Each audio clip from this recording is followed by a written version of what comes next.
Hello and welcome to Fayette County Public Library Storytime. Today our first story is Astronaut.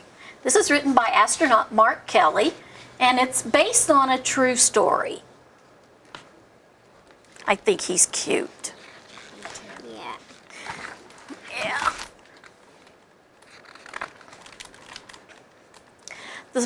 The space shuttle is set for a launch, and the astronauts are doing their last-minute training to prepare for the mission. They look busy. NASA is sending along some special guests for this flight, and they're training too. So, we're doing chin-ups, we're running on the wheel. And doing that. Doing this little shape exercise. That's not even exercise. One mouse is smaller than the rest. His name is Meteor. The other mice know he won't be chosen for this important mission. But someone has his eye on Meteor, and he's impressed with the little mouse's hard work. Look at him go.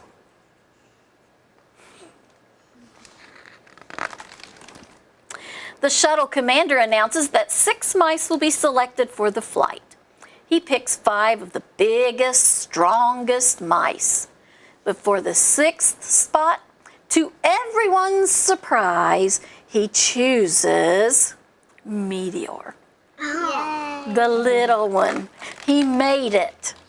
Well, he was really cute. He was, yes. All 6 are taken to their new home, a special cage called the Mouse Hotel.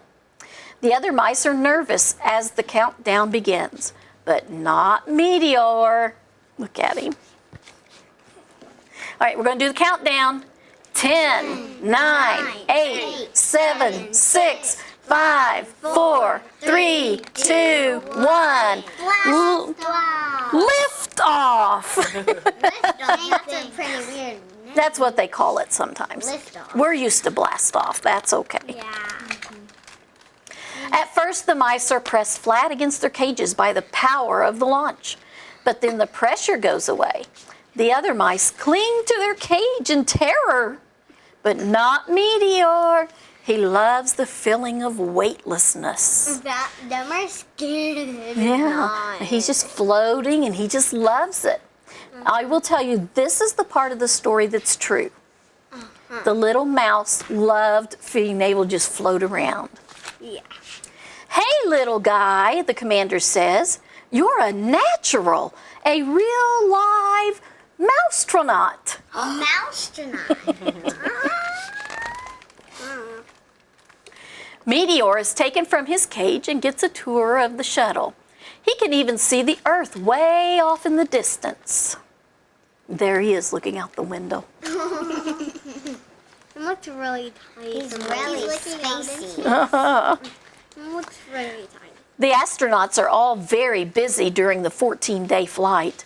There are spacewalks to take and experiments to conduct. But what can Meteor do to help?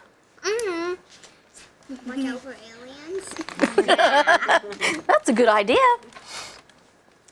Then, while answering email, one of the astronauts notices the key to the command control panel stuck between the monitors. When he tries to get it out, it accidentally gets wedged farther down. This isn't good, says the commander. We need that key back. One astronaut tries to move the monitor. It doesn't budge. Another slips her fingers into the crack, but the key is stuck down too deep. One even tries pushing it out with a long piece of metal, but with no luck. No one can reach it. I know he'll reach. You already can predict the story. Yeah. Looky there, he's listening. The astronauts are getting worried, but as they discuss the problem, a tiny figure has an idea. Being the smallest isn't a bad thing. Meteor says to himself, maybe I can be useful on this flight. Yep, I knew that. Yes, I knew that. You're too smart. Looky there. Meteor squeezes his way into the crack. The space is dark and cramped, but Meteor spots the key and tugs at it with all his might. "Hey, look at what our tiny friend has done," the commander says. "He saved the mission!" Yay! Here's a mouse. When the shuttle returns to Earth, Meteor is declared a hero. He's even given a brand new uniform and an official title, Astronaut. Astronaut. You have a spaceship on your shirt. I do, yes.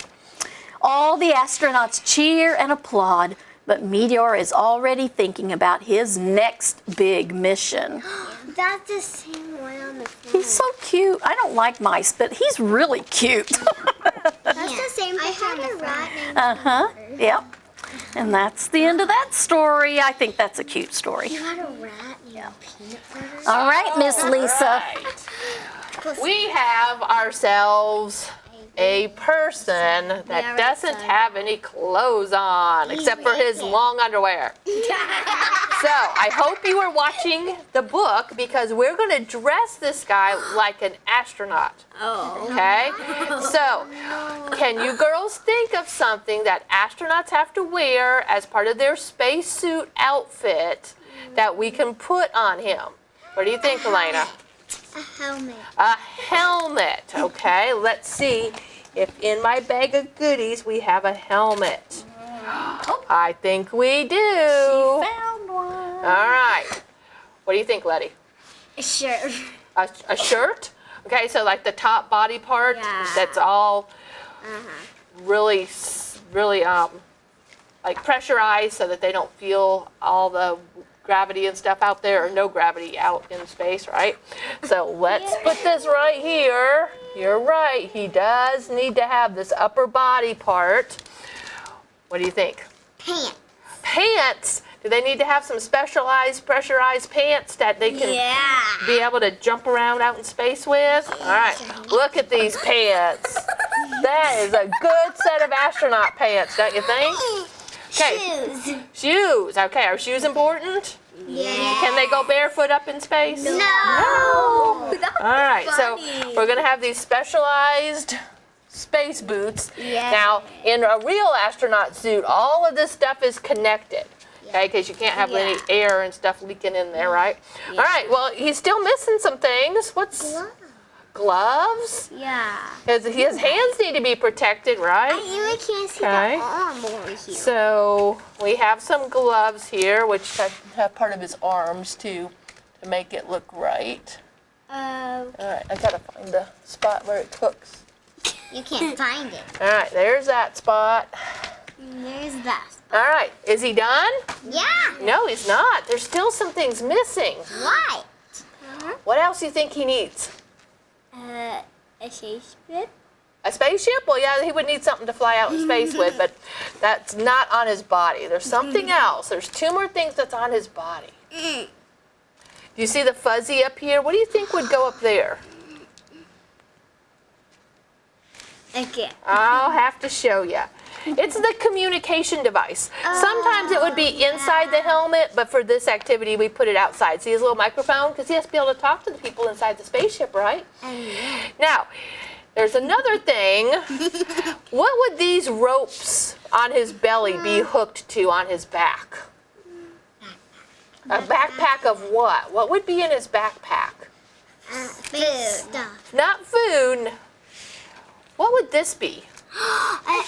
So you, like, air. Air, yes, or oxygen. We're just going to stick that right there. That would be up on his back. Okay? Now, we have one more thing we're going to finish this off with. If we land someplace that nobody has ever landed before, what would we put there to show that we've been there? American flag. The American flag, that's I right. saw the American So there it is. We're going to claim this flannel board for America. How's that? We stalled it. Did we dress him up pretty good? Do you think he's ready to go on a mission? Yeah. Yeah, that's pretty cool, isn't it? So that would be all the stuff that he would need to wear. All right, so our next book is called The Darkest Dark. Now, this is also a true story by an astronaut. Okay, so when this astronaut was a little boy, the things that I'm going to read about really happened to him. And then he grew up to be an astronaut. So it's really cool. The author of this book is Chris Hadfield. That's him. You think that's Chris? Yeah. Yep. There he is. Well, let's find out what happened to him when he was a little boy. Okay, the darkest dark. Now, a lot of little boys dream about being firefighters or policemen, but he dreamt about being in a rocket ship, right? Being an astronaut. My papa was a firefighter. Firefighter, yeah. Those are some good boy jobs, aren't they? All right, so there's his house.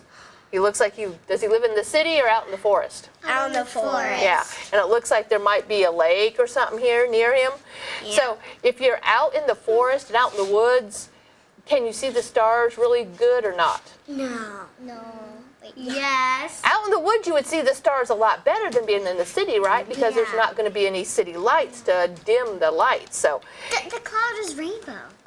sort of, yeah. I don't know. It's probably sunset or something. Yeah. Okay? And so, being out in the country, he's going to be able to see the stars real well. So we'll see if that part takes part of the story.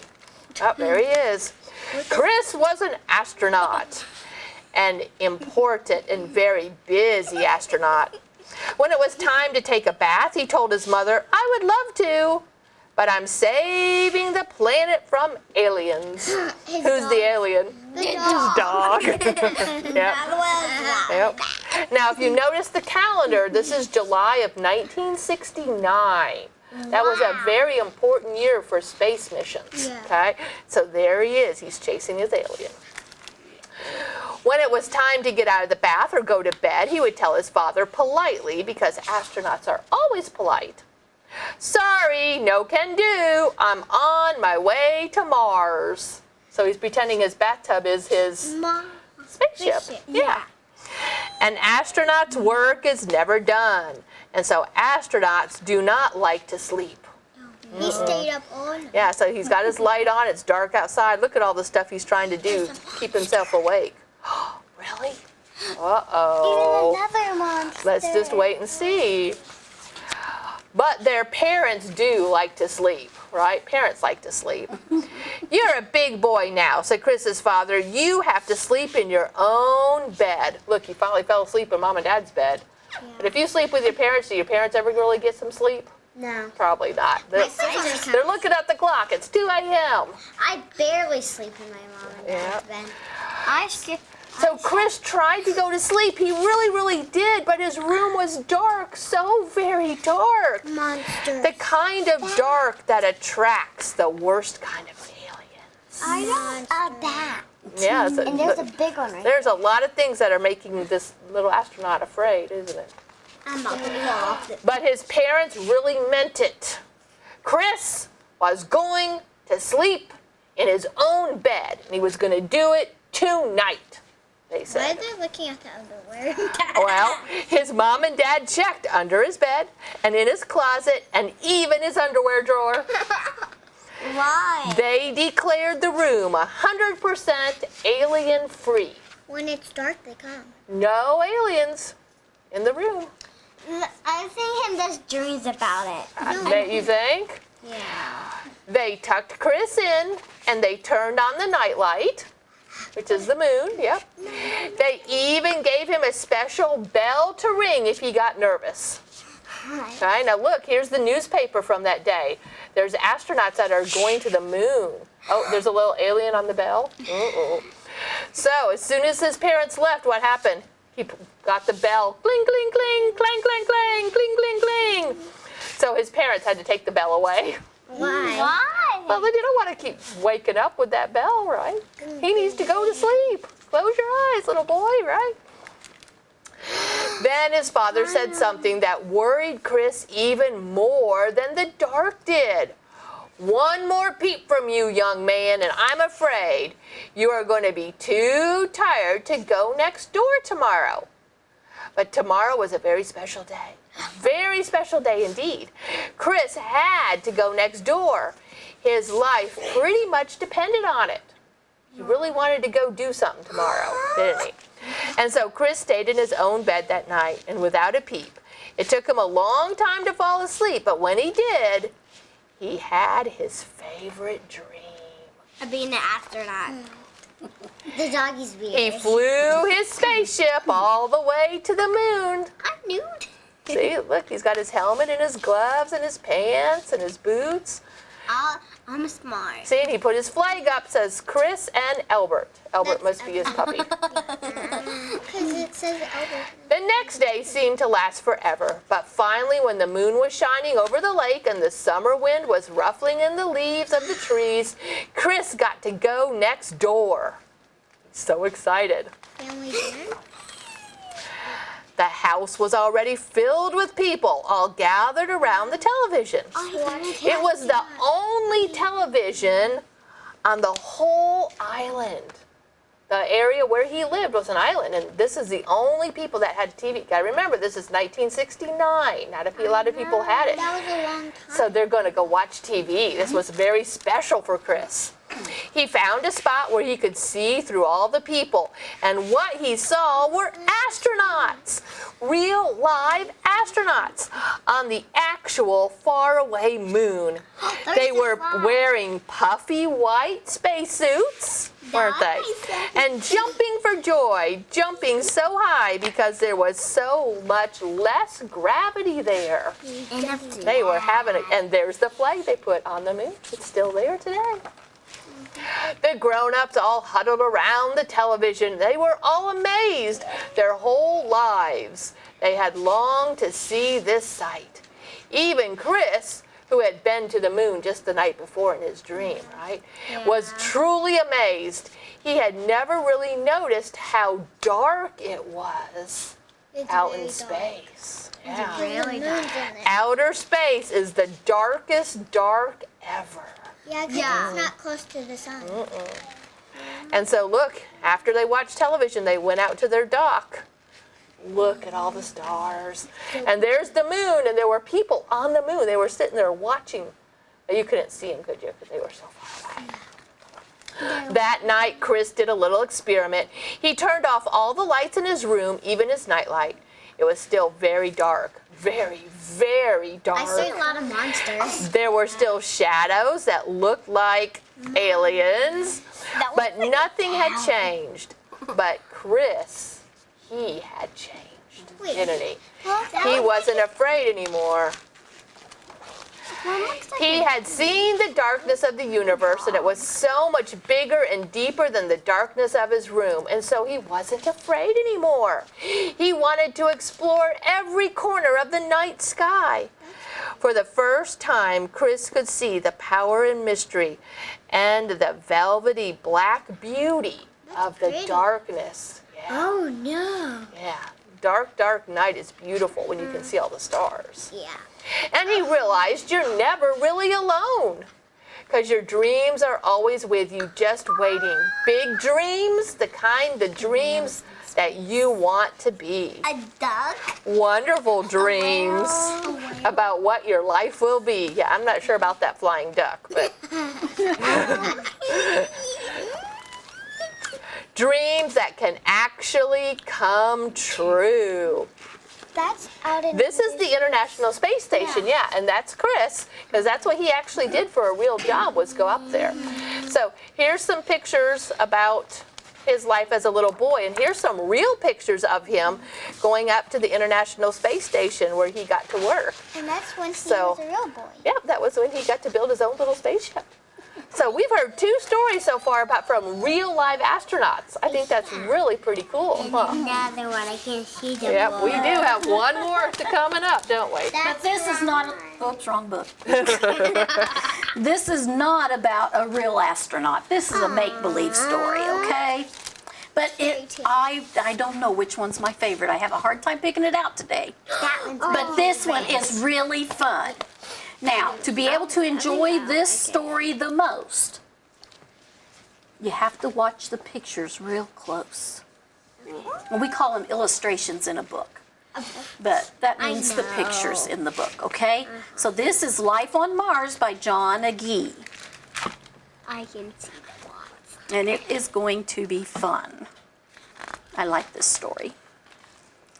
I am on Mars. I have traveled a long way from Earth. I am here to find life. Why does he have a present? He'll tell us about it. Everybody thinks I'm crazy. Nobody believes there is life on Mars, but I do. And I just know that I'm going to find it. And you see his footprints? No, he looks more to him than. I think I know what the present for an alien. I think that him and an alien. I think that person looks the same like that person. Okay, watch this. You see here his footprints are. You see that crater? Yeah. Look, That monster wasn't there before. poked his head out of the hole after he went by. Yeah. And I Okay. still can see the front. Okay, now watch what happens. So far, Mars looks pretty gloomy. More gloomy than I thought. I'm starting to wonder. Could anything possibly live here? Yes. Yes. And see how he's... And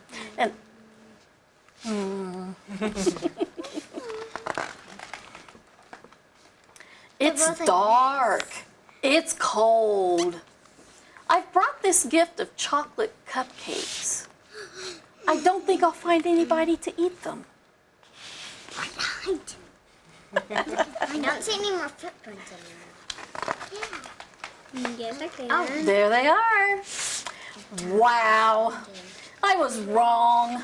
Mars is nothing but miles and miles of rocks and dirt. just look behind you. Yeah, It's- let's look behind you. It's obvious nothing could possibly live here. Look behind you. Look behind you. He dropped it. What a disaster! Everybody was right. There's no life on Mars. I'm going home immediately. No. Nope. Turn around and look behind you. Yes. Well, you notice. Yeah, he dropped the present. Dropped the present and then the Excuse me. monster picked it up. And the mask. Uh-oh. Where's the spaceship? Where is my spaceship? You have to go back around it and follow. He can't find it. He's lost his spaceship. Why don't he follow You have to follow the prince. No, he follows. I can't believe it. I'm lost! No, you're Lost on Mars! Where there's no life! Look behind you. Wait a minute.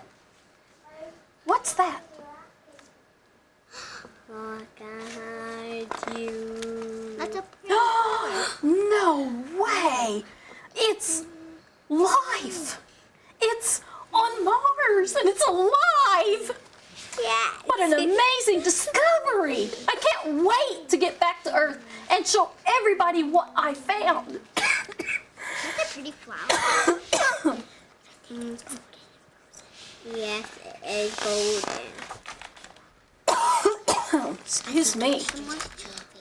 And look, We found the my box of cupcakes. How did it get there? Come on, stay. Now I've got to find my spaceship.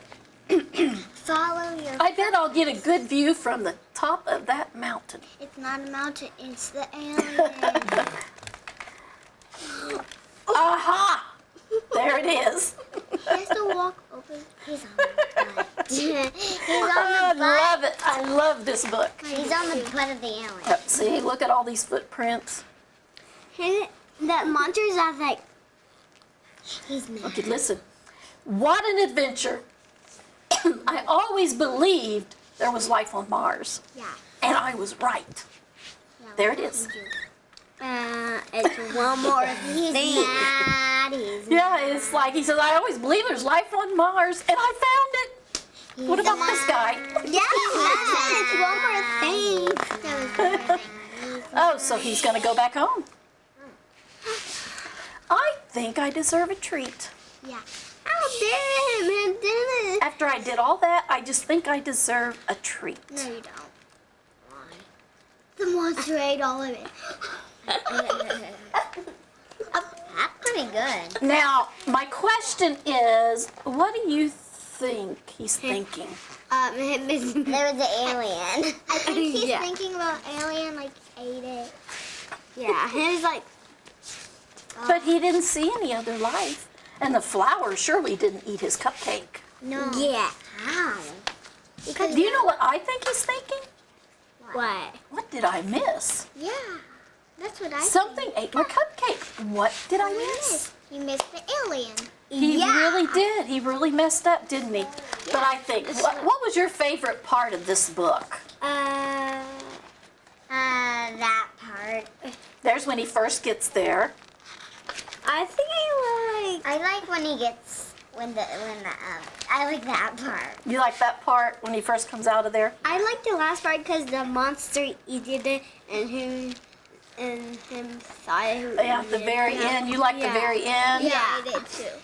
I like the very end too, but I think one of my other favorite parts is Oh, I like the. when he's on the mountain. Yeah, me too. I like to. I like. Yeah, when he gets on the mountain, And then he's climbing. and it's not really the mountain. It's his butt. And his eye. The monster is just looking up at him. Yeah. And it's kind of different Yeah. colors. Yep. I think that's a shadow. So I think it would be fun to write a space story like that. Maybe you don't visit Mars. Maybe you're going to check and see something about another planet. Do you know all the planets? I know one. You know one? Pluto. Pluto. Okay. Pluto. This one? You know Pluto, they told us it was a planet, then told us no, it's not a planet. Now they tell us it's a dwarf planet. I don't know if they've made up their mind yet for sure on that one. The Earth. And How about Venus? Oh, or yeah. Jupiter? I Or was thinking of- Saturn? I know Saturn. Mercury. Mercury? Uranus or Uranus, however you say that one. I keep forgetting all the planets. Isn't there one? Venus. Mercury, Venus, Earth, Mars, Jupiter, Saturn, Uranus, Neptune, Pluto. Neptune, I forgot Neptune. And Sun. So which one would you go to? Saturn's the one that has all those pretty rings around the outside. Saturn. I think I'm going that one that I can run a whole lot. Yeah. Okay, we'll go together. Okay, you ready? I got a rocket ship right outside and we'll take off and go. You ready? I'm not sure I'm ready to go. Yeah, I am. Well, then why do you wear that shirt? Well, it's just my shirt. So you need some special training. You're going to be like those mice. Yeah. Flat up against the side of their cage. Yeah. Although I think like the little mouse meteor that like floating around. That's what I want. I think that'd be cool. Yeah. That would be fun. That would be fun. Spacesuit. Yeah, you need a spacesuit, don't you? And I'll take oxygen and all of that stuff too. So, okay. Well, are you guys excited about summer? I hope you are. Yeah. And we're all finished today, I think. We had some good stories. So it's time for us to say